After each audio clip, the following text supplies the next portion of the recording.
Hello दोस्तों, स्वागत है आप सभी का मेरे चैनल पर। तो बिना किसी देरी के रिप्लेसमेंट कॉन्ट्रैक्ट मांगों को स्टार्ट करते हैं। उम्मीद है आपने इसके पहले के पार्ट्स देख लिए होंगे, जिसमें हमने देखा था हमारा जो होता है शो जिजन वो हॉस्पिटल में होता है। तभी वहाँ पर गुआन जाता है और वो उसे ना एक कॉन्ट्रैक्ट देता है जो कि उनका पहले का कॉन्ट्रैक्ट था और अभी वो टर्मिनेट करना चाहता है, क्योंकि अभी वो शुशु से इंगेजमेंट करना चाहता है। और शुशु ने ये कंडीशन रखी थी कि वो उसके साथ सारे लिंक्स तोड़ दे। तो अभी हम देखते हैं हमारा शुजिचन अभी होश में आया होता है और वो उसे जो कॉन्ट्रैक्ट है वो दे रहा है, और जो हमारा शुजिचन है वो उसे पढ़ रहा होता है। तभी हम देखते हैं गुहान का जो माइंड है ना वो थोड़ा सा चेंज होने लगता है। उसे थोड़ा सा मतलब अजीब सा लगता है, खालीपन सा लगता है कि पता नहीं वो क्या कर रहा है। और वो बोलता है कि अगर तुम विलिंग हो कि हमारी जो ट्रांजैक्शनल रिलेशनशिप है उसे इरेज करके हम नॉर्मल वन स्टार्ट करें। वो ऐसा बोलने ही वाला था, तभी हम देखते हैं यहाँ पर हमारा ना शुजिचिन जल्दी जल्दी से साइन कर देता है और अपने मन में सोच रहा है ये क्या बोल रहा है, ये इम्पॉसिबल है, अभी मैं कभी भी इसके साथ कोई कनेक्शन नहीं रखना चाहता हूँ। और जल्दी से साइन कर देता है और फिर वो बोलता है कि आपने क्या कहा सर। और वो नाटक करता है जैसे उसे सुनाई नहीं दिया और वो अग्रीमेंट पूरी तरह से भी ख़त्म हो जाता है। तभी गुहान उससे बोलता है कुछ नहीं, और वो अपने मन में सोचता है पता नहीं मैंने इस तरह से कोई चीज़ क्यों बोली, मुझे भी थोड़ा सा रिग्रेट हो रहा है। तभी हम देखते हैं जो ओजीचन है वो उससे बोलता है सर मेरी मॉम। तो यहाँ पर गुहान उससे बोलता है हमारे रिलेशनशिप अभी ख़त्म हो गए थे, तुम मुझे मिस्टर गू बोलो।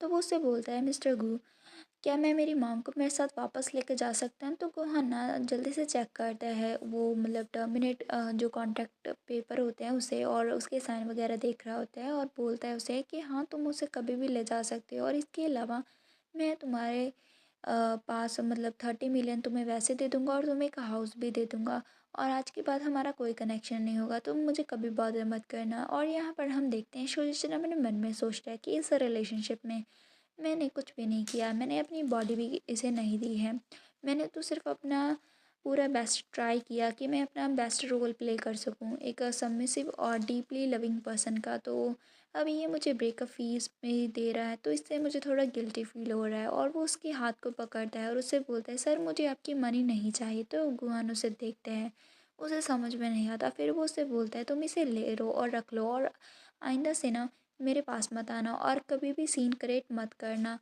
और आगे वो बोलता है गू फैमिली में कभी अपेयर मत होना। ये कह के वो वहाँ से उसके हाथ को छुड़ाता है। तो यहाँ पर शुजिचिन उससे बोलता है ठीक है, और अपने मन में सोचता है कि ठीक है फिर अगर तुम मुझे इतना ही इंसिस्ट कर रहे हो अपने पैसा देने के लिए तो मैं होल्ड बैक नहीं रखूँगा। और वो खुश हो जाता है क्योंकि मनी तो उसे बहुत ही ज़्यादा प्यार है। तभी गुहान जाने लगता है और बोलता है कि अभी डॉक्टर ने कहा है कि तुम आज डिस्चार्ज हो सकते हो, तो मैं अपने असिस्टेंट को बोल दूँगा तुम्हारी जो थिंग्स है उसे पैकअप करके तुम्हारे पास ले जाने के लिए, और वो शॉर्टली यहाँ पर आती ही होंगी। तो अभी मेरे पास तुम्हें और कुछ कहने के लिए नहीं है, मैं जहाँ से चाहता हूँ। तो वो हम देखते हैं लास्ट टाइम फिर से शुजिन थोड़ा सा एक्ट करता है जैसे कि वो थोड़ा पेनफुल हो और उसका नाम लेता है सर। लेकिन गुहान नहीं रुकता और वहाँ से चला जाता है। जैसे ही वो जाता है वो उसे बोलता है सर नहीं मिस्टर गू गुड बाय। और ये कह के हम देखते हैं यहाँ से जैसे ही वो जाने लगता है तो हमारा शुजिचन अपने मन में सोचता है कि नेक्स्ट टाइम जब भी हम मिलेंगे तो मुझे लगता है मेरी एक प्रॉबेबली न्यू आइडेंटिटी होगी, और मुझे लगता है तुम्हें बहुत ही अच्छा लगेगा मुझे मिल के। तो मैं यहाँ पर मुझे लगता है मतलब जो शुजिचन है वो ट्राई करेगा कि नेक्स्ट टाइम जब वो मिलेगा उससे तो वो प्रॉबेबली अपनी बॉस वाली अटायर में होगा, मतलब वो युनसिंग ग्रुप के बॉस के रूम में मिलेगा उससे। तो यहाँ पर हम देखते हैं शुजिचन तो काफ़ी खुश होता है और वो जो कॉन्ट्रैक्ट होता है उसे किस करता है और बोलता है कि फाइनली मैंने इस दिन का काफ़ी दिनों से इंतज़ार किया था। तभी हम देखते हैं उसका असिस्टेंट उसका लगेज लेकर आता है और वो देखता है कि जो शुजिचन है वो काफ़ी खुशी से जो कॉन्ट्रैक्ट है उसे देख रहा है। और यहाँ पर अपने मन में वो सोचता है शुजिचन स्माइल कर रहा है कि अब मुझे थिंग्स दिखाई दे रही हैं। वो गुहान को इतना ज़्यादा प्यार करता था मिस्टर गू को, और अभी मिस्टर गू ने उसके साथ एग्रीमेंट को पूरी तरह से एंड कर दिया है, तो वो हार्ट ब्रोकन होना चाहिए है ना। तभी वो अपनी आँख को मसलता है। तभी उसका असिस्टेंट उससे बोलता है मिस्टर जू मैंने आपकी जो सारी जो पैकिंग्स थी मतलब सारी जो चीज़ें थी वो पैक कर दी हैं, तो आप वो भी चेक कर लीजिएगा। तो हम देखते हैं वो पिटीफुल एक्ट करता है और उसे थैंक यू बोलता है, और हम देखते हैं असिस्टेंट बाहर जाता है और अपने मन में सोचता है कि वो कितना पिटीफुल लग रहा था। मिस्टर वू उस जैसे पर्सन को कैसे मतलब अबैंडन कर सकते हैं, वो ज़रूर से अभी इमोशनली ठीक नहीं होगा, इसीलिए वो ऐसे एक्ट कर रहा था। तभी हम देखते हैं वो जैसे जाने ही लगता है तभी वहाँ पर ना लू मिंगमिंग आता है। तो यहाँ पर असिस्टेंट उससे बोलता है, मिस्टर लू आप यहाँ पर क्या कर रहे हैं? तो लू मिंगमिंग उसे बोलता है, तुम्हारा मतलब क्या है जो तुमने अभी अभी कहा था, क्योंकि उसने उसकी बातें सुन ली थी। तो यहाँ पर उसका असिस्टेंट उससे बोलता है, ये प्राइवेट मैटर है गू फैमिली का, तो मैं आपको नहीं बता सकता। तभी जो लू मिंगमिंग है उसकी कॉलर से उसे पकड़ता है और उसे ले जाने लगता है और बोलता है, मेरे साथ चलो। तभी उसका असिस्टेंट, मतलब जो गोहान का असिस्टेंट है, वो बोलने लगता है कि मिस्टर लू प्लीज़ मुझे जाने दो, आप ऐसा नहीं कर सकते हैं। और अपने मन में सोचा कि लो मिंगमिंग इतना ज़्यादा गुस्से में क्यों लग रहा है। और तभी हम देखते हैं लो मिंगमिंग उसे दीवार की ओर मतलब खड़ा करता है और उससे बोलता है कि अभी अभी के अभी मुझे बताओ कि तुम क्या बोल रहे थे, मुझे हर चीज़ जाननी है। तो यहाँ पर ना जो वो असिस्टेंट है वो डर जाता है और उससे बोलते हैं कि मिस्टर गू ने जो एग्रीमेंट था वो कैंसिल कर दिया है और मिस्टर सू को घर से बाहर निकाल दिया है, मतलब गू फैमिली से बाहर निकाल दिया है। और अभी मैं यहाँ पर आया था, मिस्टर सू की जो आइज़ थी वो सूजी हुई थी, मतलब स्वलन हुई पी थी वहाँ पर। और वो आगे बोलता है वो बहुत ज़्यादा रो रहे थे और काफ़ी पिटीफुल लग रहे थे। तो यहाँ पर मिस्टर लू से बोलता है कि हाँ, उसने उसे अबैंडन कर दिया।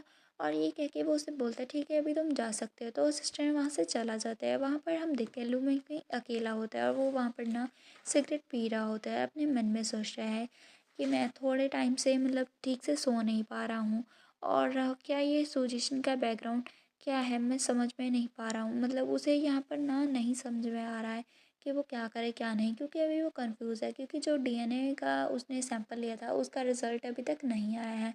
और वो अभी थोड़ी सी मतलब मतलब ऐसी सिचुएशन में उसे नहीं पता कि वो क्या कर पाए। तभी हम देखते हैं हमारा सीन कट होता है। हम देखते हैं यहाँ पर लू फैमिली बैठी होती है पूरी, और उसके सामने उसका बटलर होता है। वहाँ पर सामने गोल्डन वही जो लॉकेट है वो रखा होता है। और यहाँ पर ना जो मैडम लू है वो बोलती है, मैंने कंफर्म किया है ये वही गोल्डन लॉक है जो कि हमने स्पेशली मेड किया था चेंचन के लिए, ये बिल्कुल भी कोई मिस्टेक नहीं हो सकती है। और वो उस लॉकेट को उठा के बोलते हैं कि ये मेरी, मैंने देखा था ये जो उस मैन है उसकी पॉकेट में से गिरा था, जिसकी वजह से बहुत ही ज़्यादा ट्रबल हुआ था आज। और वो आगे बोलती है उस मैन का नाम चैन किंग है। और वो आगे सारा उसके बारे में बता देता है बटलर कि वो बहुत ही ज़्यादा मतलब डेप्थ में था। और वो यहाँ पर ना सिर्फ़ और सिर्फ़ उसके लिए आया है, मतलब चैन के लिए आया है, ताकि वो उसे यहाँ पर ना बॉदर कर सके और उससे पैसे ले सके। और लास्ट मंथ ही उसने 30 मिलियन की और ज़्यादा डेब्ट ली थी, वो भी हाई इंटरेस्ट लोन के साथ। और वो आगे बताता है बटलर कि वो होमलेस है और मैंने ऑलरेडी लोगों को भेज दिया उसे फाइंड करने के लिए। जब हम उसे फाइंड कर लेंगे तो डेफ़िनेटली हमारे पास फाइनल आंसर होगा। तभी हम देखते हैं जो फादर लू होता है वो बोलता है, ये गोल्डन लॉक उसके पास क्यों था? ये लॉक बहुत ही ज़्यादा वैल्यूएबल है। हम देखते हैं यहाँ पर फादर लुक बोलता है ये गोल्डन लॉक बहुत ज़्यादा वैल्यूएबल है और उसने ये सेल क्यों नहीं किया? अगर वो उसे सेल कर देता तो डेफ़िनेटली वो अपनी डेब्ट पे कर देता। तो मैडम लू उसे बोलती है, मुझे लगता है कि वो इस जो मतलब लॉक है उसे और ज़्यादा वैल्यूएबल करने का कोशिश कर रहा होगा, इसका और ज़्यादा फ़ायदा उठाना चाहता होगा। तो फादर लू उससे बोलता है काम डाउन हो जाओ। और वो आगे बोलता है, मुझे लगता है उसके पास चांस ही नहीं मिला होगा उसे सेल करने का। तो मैडम लू उसे बोलती है, अगर वो ऐसे ट्राई कर रहा होगा गोल्डन लॉक को यूज़ करने के लिए ताकि वो किसी को धमकी दे सके, मे बी वो पर्सन चंचन हो सकता है, उसे वो धमकाना चाहता हो। तो यहाँ पर फादर उससे बोलते हैं कि तुम भी जानती हो हम सब ने जो चंचन की बॉडी अपनी आंखों से देखी थी, तो इस तरह की चीज़ लाइफ में वापस आना इम्पॉसिबल है। तो मैडम लोग रोते हुए उससे बोलती है, नहीं तुम क्या बता नहीं सकते, ये सारी चंचन की बिलोंगिंग है, ये सारी चीज़ें उसके पास कैसे गई, क्या इसने चोरी की थी? और वो आगे बोलती है कि अगर ऐसा था तो किसी ने उसे सेल किया हो सकता है, मुझे लगता है चंचन कभी मरा ही नहीं था, मुझे लगता है मेरा चंचन ज़िंदा है।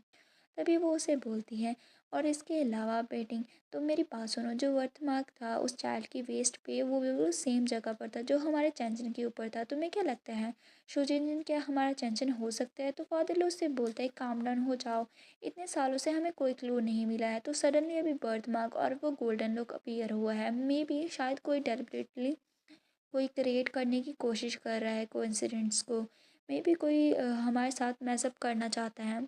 हमें अभी थोड़ा काम डाउन रहना होगा। तभी जो लोग एक है वो अपने मतलब कोट में से वही एक पॉकेट से निकालता है और बोलता है कि बर्थ मार्क फेक हो सकता है, लॉक भी फेक हो सकता है, मे बी किसी आदमी ने वो स्कीम करा हो, लेकिन जो डीएनए पैटर्निटी टेस्ट है वो अभी झूठ नहीं बोल सकता, और वो बोलता है ये हेयर है जो कि मैंने उससे लिया था शुजिचन से। तो अभी मैं इसे हॉस्पिटल में लेकर जा रहा हूँ, तो हम इसे टेस्ट के लिए भेज देंगे। जब टेस्ट हो जाएगा तो डैड मॉम हमें पता चल जाएगा, और उसके बाद हम डिसीज़न भी ले पाएंगे। और उससे पहले मुझे नहीं लगता है हमें डिसीज़न लेना चाहिए कोई भी, और उस जो बाल हैं उसे वहाँ पर रख देते हैं।